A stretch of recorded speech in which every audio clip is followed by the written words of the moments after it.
Ah, mais c'était vraiment un match époustouflant, très, avec des hauts et des bas. Je dirais que sur les 120 minutes, c'est plutôt des hauts.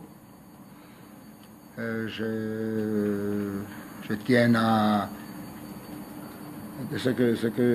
parce que tu rentres dans le vestiaire, vous imaginez que il y a la tristesse, l'abattement, des gens qui sont des adultes qui baissent la tête, certains qui pleurent, certains qui luttent avec leurs larmes. Il faut trouver les mots, quoi dire, et la vérité est que aujourd'hui, vraiment, ils méritent des félicitations, tenant compte de ce qu'ils ont fait, tenant compte de cet immense effort physique et mental de quel ils ont fait preuve. 120 minutes, lequel on sait bien que c'est pas 120 minutes, c'est beaucoup plus long. Passer en infériorité numérique, c'était, comment je peux vous dire, c'était un handicap lequel, par des accélérations, tu as réussi de surmonter. Et après, donc tu as un bon comportement, même tu fais encore, même pendant le match, tu fais des bonnes accélérations.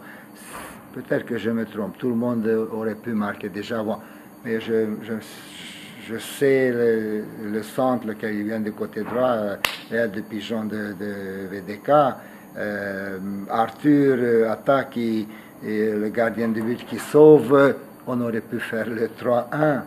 Vous imaginez, quand il restait encore 10 minutes ou quelque chose comme ça,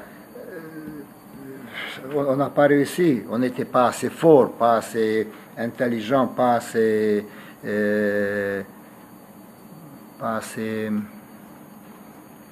enfin, que tu fais énormément des efforts et tu as de la réussite aussi, malgré ça, tu es obligé de reconnaître que ce n'était pas suffisant. Et ça, c'est extrêmement douloureux, c'est triste. Qu'est-ce que tu peux faire? Moi, ce que j'ai dit, qu'en essayant de digérer 1 ou 2, 3 jours ça,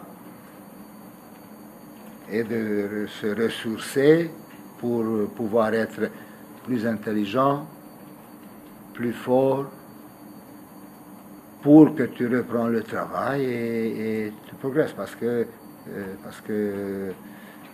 c'est pas bien de dire que la vie ne s'arrête pas ici, mais c'est ça la vérité. Il faut être capable de lever la tête. Comment est-ce que vous analysez justement cette expulsion précoce? Est-ce que c'est une faute, un excès d'engagement? Est-ce que vous en voulez à Diallo ou pas? J'ai pas revu le geste. Je crois que c'est pas l'arbitre qui l'a éliminé, c'est le VAR qui l'a éliminé. Et ça, c'est un petit peu énervant. Pourquoi? Parce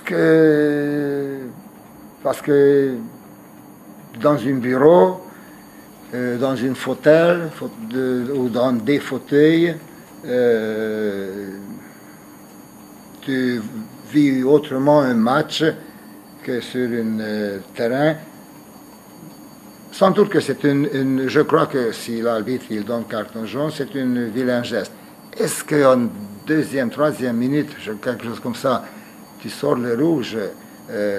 Parce que si je ne me trompe pas, je n'accuse pas l'arbitre, j'accuse plutôt des autres choses, des interprétations, lesquelles moi aussi j'ai le droit d'interpréter si eux ils ont le droit d'interpréter.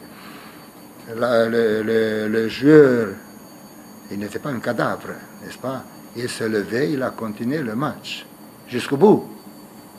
Jusqu'au bout, donc il n'a pas fait un attentat, il a fait un vilain geste, peut-être, il faut revoir. Carton jaune, il a reçu, il change après, je ne sais pas si...